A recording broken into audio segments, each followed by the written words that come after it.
Hey there, cats and kitties. I am the Blues Man, Johnny Blues, and with this video, we discuss my thoughts on episode 7 of the anime series Onihei, which came packed with it a pretty unexpected emotional punch that actually saw me veritably misty-eyed by the end. And I would not have immediately assumed that to be the case in what was altogether a pretty awesome episode, flashing back on a character from Heizo Hasegawa's past. And what I might add in the pre-credits sort of sequence opening the episode, when we're introduced to this character, Otatsu, was rendered immediately unlikable to me.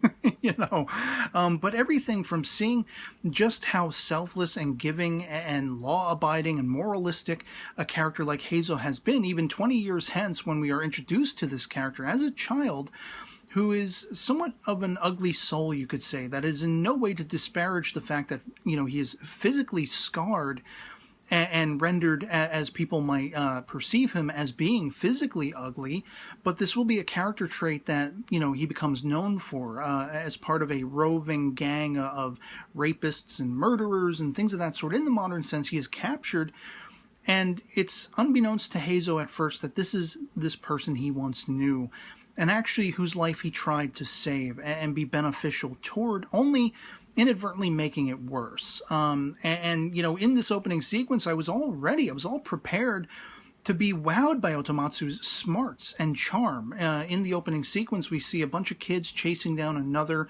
and I thought it was Chugo, actually, getting bullied and beaten with sticks.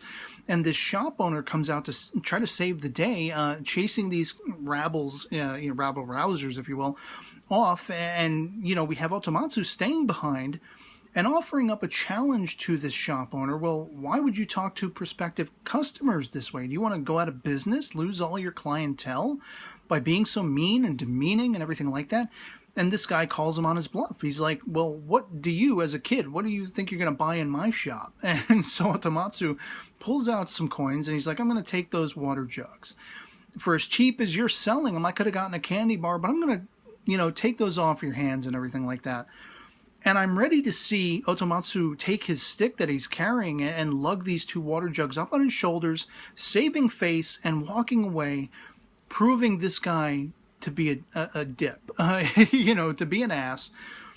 Rather does he grab a rock and smash these water jugs and profess, I never said I was going to actually take them both, as heavy and huge as they are, almost as big as myself, all at once. Instead, I'm going to come back every day, every other day, whenever I have some free time, and I'm going to take it piece by piece. This is now my property. I paid in full, short of a receipt of sale.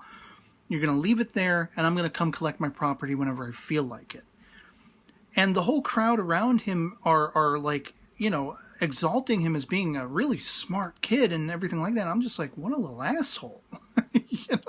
That's my reaction to that sequence. I was like, if you had actually found a way to take these things, I thought he was going to go pick up the rock and MacGyver up a wagon or something. I don't know. Which I think would have actually more effectively gotten the better of this shop owner, but he just kind of sort of confirmed the fact that the shop owner was right. He's a stinky little brat. And so, flash forward to, of course, the modern era where he has been captured, and he's really silver-tongued in the fact that in the Court of Appeal, he's challenging even the people who have him on trial as, what evidence do you have that I am a thief, that I'm a criminal, that I've murdered? Where is your evidence? Present it before me, because I'm betting you probably got some whispers, spoken to you from a former criminal who's now in your employ, and that's really nothing. That's hearsay. You're not going to be able to do anything with me. And this really raises the curiosity of Heizo, who then, gets a look at this guy, and immediately, he's not immediately remembering who he is until some jackanape comes in behind him and crashes, like a coffee cup or something like that. And that sound suddenly makes him remember where he knows Otamatsu from. It's his past. He was there to witness this event with the shop owner and the water jugs. He followed this child, having gotten an idea that this kid has probably suffered before, and he confirms it for himself, seeing that the scarring is not just, limited to his face, it's all over his body.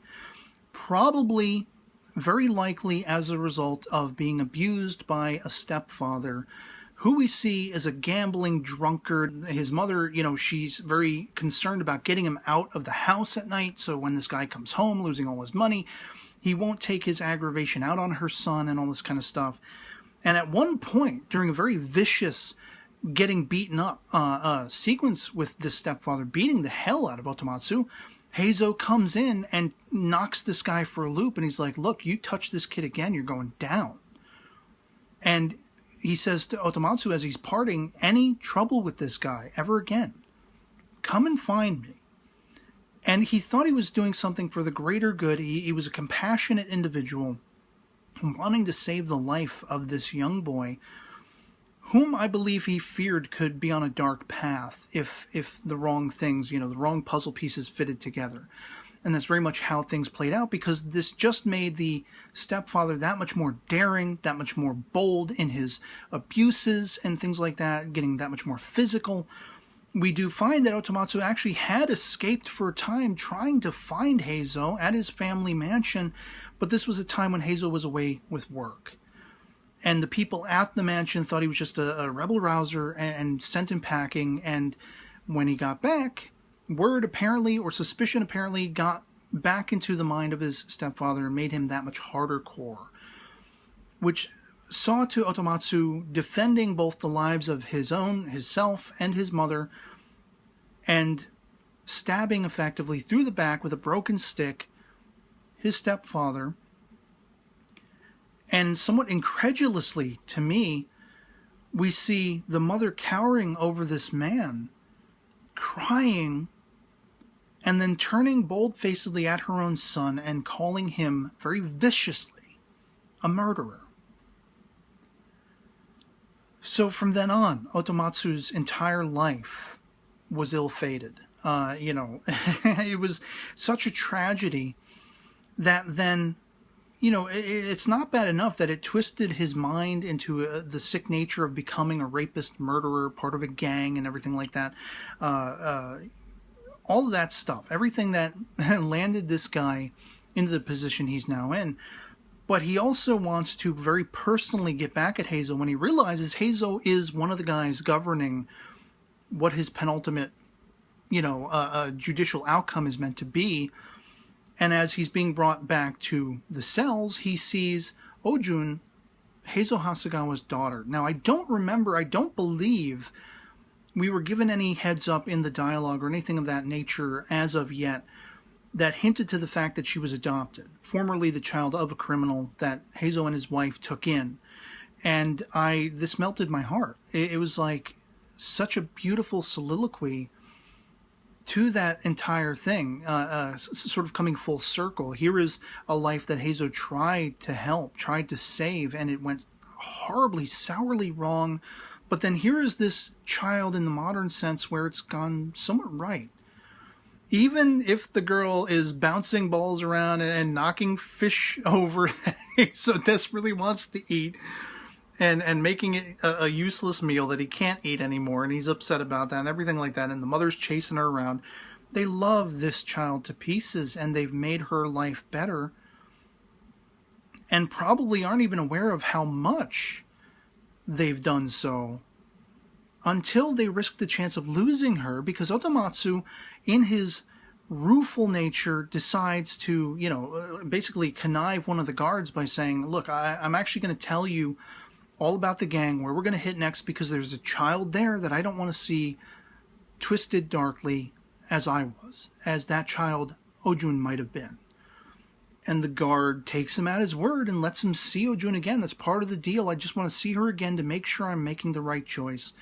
And this is where Otomatsu screams out to Ojun, Heizo is not your real father. That's why he'll never really love you. That's why you don't matter to him, and all these things, potentially horrifyingly, horribly scarring this child. And my breath caught in my throat when you saw her face.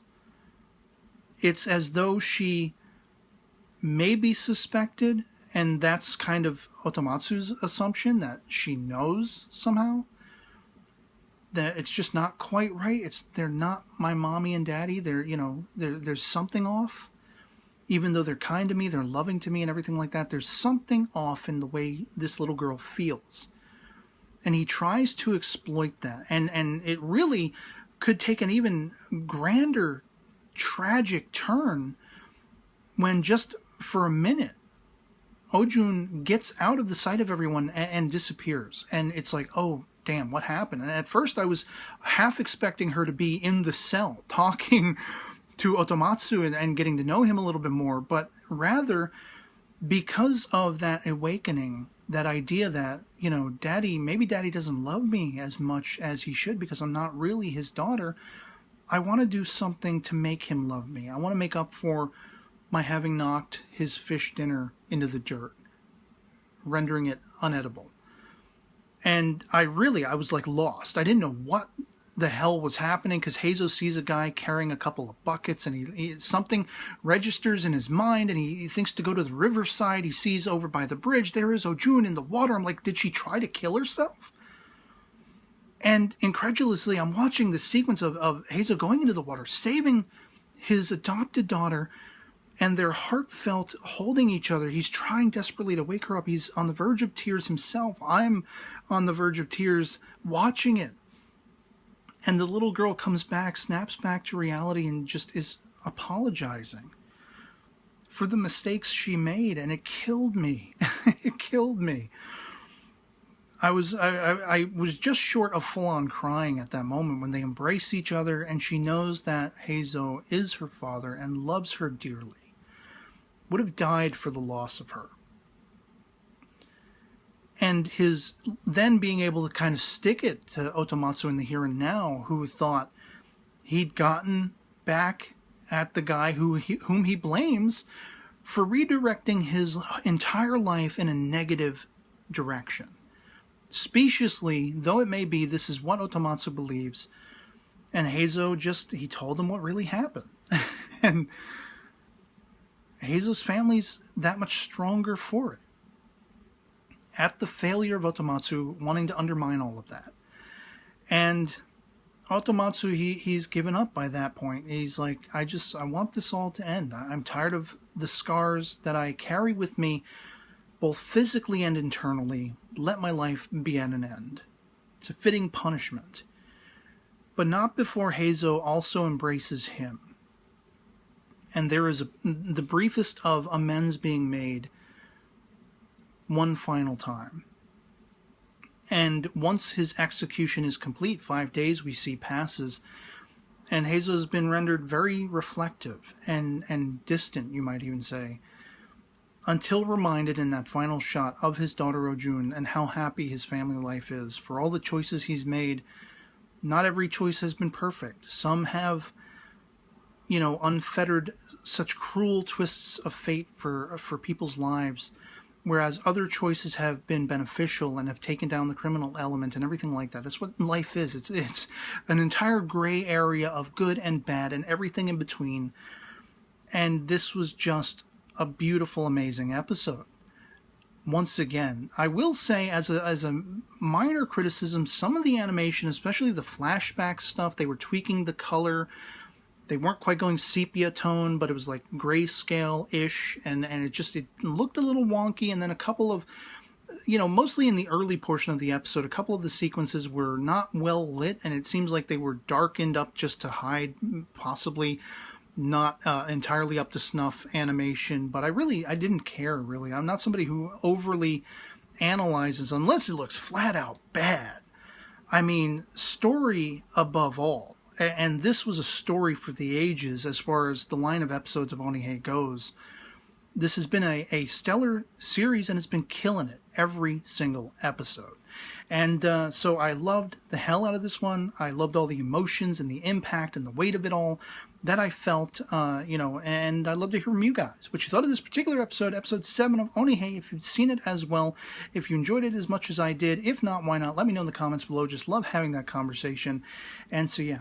Otherwise, that'll be pretty much it for me on this. Hope this video finds you well, and I'll catch y'all later. Peace.